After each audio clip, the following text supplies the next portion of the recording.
Welcome to the Salmon Runs YouTube. Enjoy the video. You start by preparing the vehicle and camera. Confirm it's a wired RCA camera that needs 12V. Once done, disconnect the battery to avoid shorts and route the camera cable through the trunk grommet into the cabin.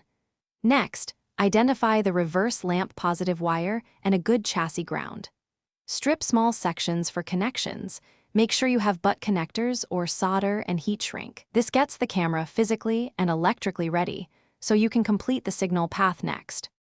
Now you focus on routing and securing signals. Run the RCA video cable from the trunk to the head unit or monitor, avoiding sharp edges and hot components.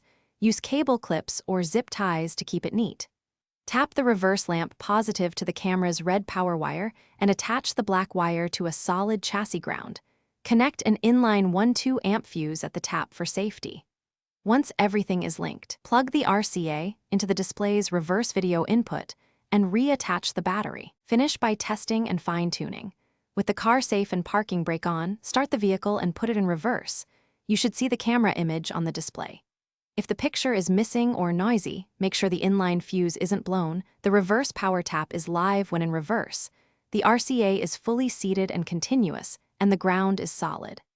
Adjust the camera angle, seal the grommet against water, tidy excess cable, and retest to confirm reliable operation. Thanks for watching. Consider subscribing if we helped you.